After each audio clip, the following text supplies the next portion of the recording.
Good afternoon, students. Good morning, ma'am. Can we start the rhymes today? Let's start. Twinkle, twinkle, little stars, how I wonder what you are. Up above the world so high, like a diamond in the sky. Okay, very good. Your rhymes class is over. It starts with ABCD. Just kidding. Hello everyone. I'm Subhashini and I'm a proud social worker and also co-founder of Karpam Kartipo, which is an NGO that works for children and women. I also have the privilege to work alongside the Department of Children Welfare at the state level. Apart from these titles, I also work with children in communities, silently carrying their happy stories within, their sad stories, and also their scars. That is exactly why I have chosen to talk about the invisible crisis and why we must focus on the issues that affect our children. Because I am disappointed that we have failed to talk about this before. So, whenever I take a session, I ask a question. Who is a child? And what comes to your mind when you hear the word child or childhood? Often I hear 10 years, 12 years, and childhood means happiness, joy, playful, and most importantly, innocence. Right? Childhood is so synonymous with innocence, right? We all spared the rigors of the adult life during that time. But that innocence is the main reason why the children are vulnerable. Why? Because we have to protect these children from the harshness of this world. Coming back to the stars, when we see the stars, do you think all of them are visible to us? No, right? Similarly, there are children who are invisible to us. They just vanish without a trace in this society. They get lost in the shadows of this society. And we really don't know where they are. Their data, we don't have. Their reach, we don't have. They are very, very far from us. And their future is so obscured with neglect and exploitation. So, while I talk about this, I really want to take you to the story of a father who went on to give a missing complaint about his daughter. That complaint led to a house of horrors. 2006, an incident that happened in Uttari village in Noida shook the whole country. 16 gruesome killings of children and women took place. Bones and skulls were found in the bungalow.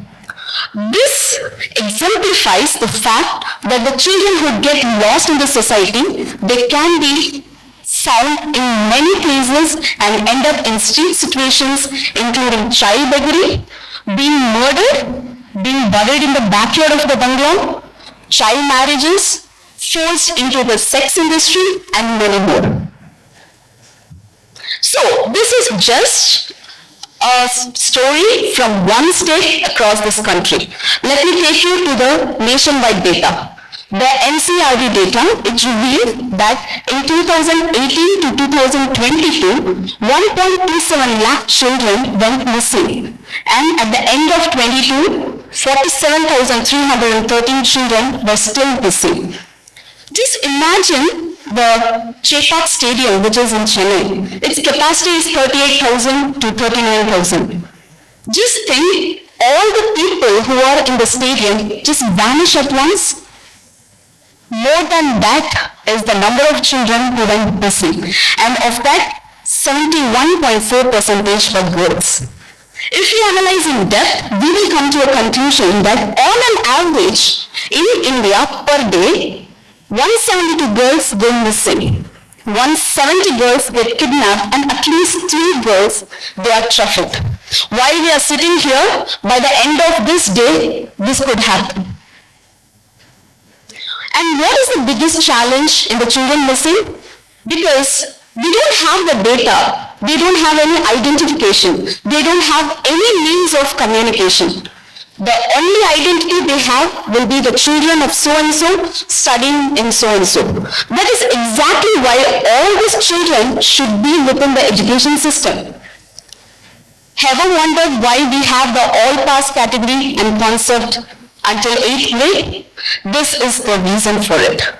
Free and compulsory education to children to ensure that all the children are within the database of the education system. But do you really think all these children are inside the school? Definitely not. The out-of-school children or the school dropouts are very high in number. While the data reveals that there has been a decrease in the school dropouts, there has been decrease in the enrollment of the children in the schools as well. So basically, either way, all of them are out-of-school children. The reasons could vary from economic constraints, lack of transportation facilities or sanitation facilities, or lack of infrastructures that is supporting disabilities, or lack of parental involvement, the poverty, everything. But whatever be the reason, out-of-school children are more vulnerable to abuse. They become school dropouts and become abused, or become school dropouts as a consequence of abuse. So that is why we need all the children within the education system, because school is not just a place for academics but also to ensure rights of the children. That is why we have the famous MS portal, which is Educational Management Information System, which captures individual student-wise data and keeps monitoring and tracking the children when they go from one class to the another until their school life. So, while there are many reasons, as I said, for school dropouts, there are certain things that is very widespread in India. That is child labor. Just a food for thought, even the children who are living in the surveillance of the adults in the family are vulnerable to abuse. Just imagine the fate of the children who are working among the adults. Who will guarantee their safety? ILO, that is the International Labour Organization, it stated that 1/3 of the children in child labor are out-of-school children. This is very worrisome and bothering. You know why? Because most of these children fall in the category of compulsory education. And in India, it is driven by poverty, lack of education, and socio-economic inequalities. So, another question for you to think, where do you see these children in daily lives? What kind of child labor you are exposed to on your daily lives? Maybe on the roads, roadside shops, in the trains?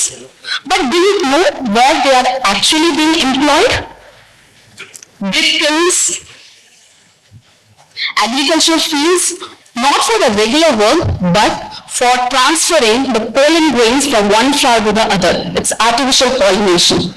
They also work in a lot of illegal establishments, hazardous factories as well.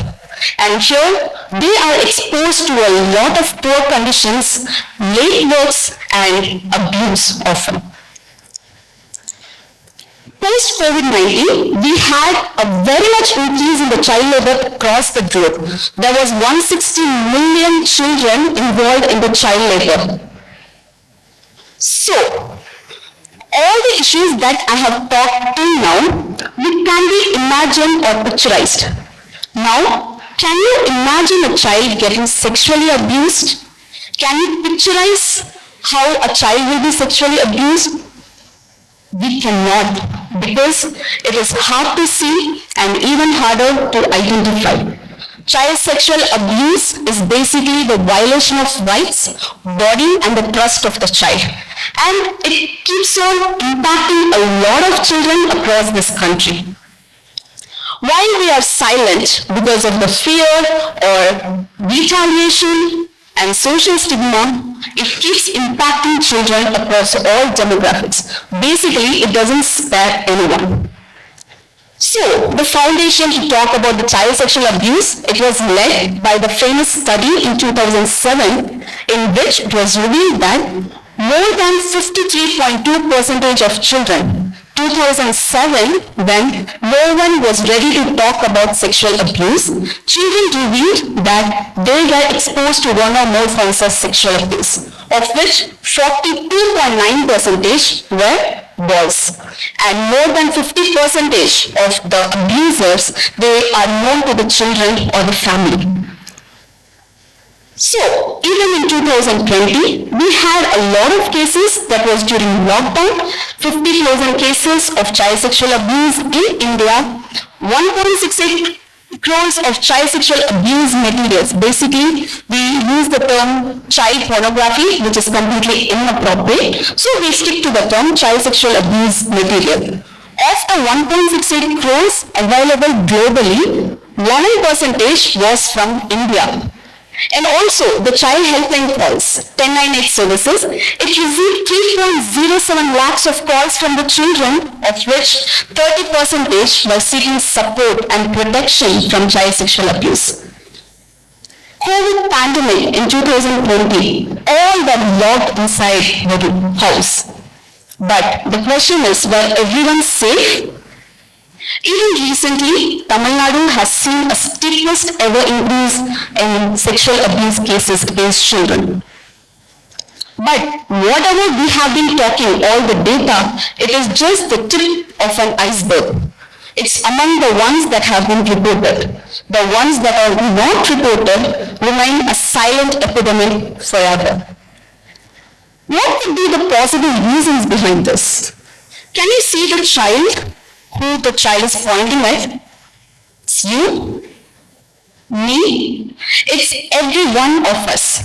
It's us as an individual as well as a group who have contributed to the child abuses to happen. Although there are a lot of cultural, social and psychological factors that impact this, there are key factors that contribute to the abuses. Lack of comprehensive sexuality education, easy access to the vulnerable children, and most importantly, individual mindset. If we are the reason for abuse in a way, then we can always be the preventers as well. One voice, one action can protect all the children because each one of us have a crucial role to play to create a safe environment and inclusive space for the children to grow. And how can these voices be echoed? Spreading awareness, empowering the children and the families, identify the cases, report it, be vigilant, be informed, support rehabilitation and reintegration programs, be an active bystander. When you have the chance to raise your voice, please do raise it. Do not be an enabler of the abuse. Like invisible crisis, there are many invisible ways of prevention of the abuses. Are you a singer? Sing about it. Are you an author? Write about it. Are you a teacher? Educate your students and your colleagues about it. Are you a sports person? Talk about all the harassment that is happening in your circle. There are numerous ways in which we can contribute to this. Not everyone can protect every child, but each one can protect one, and together we can do it all. Because the darkness that clouds the lives of these children is not just the loss of innocence, but it is a wound in the collective soul of this society.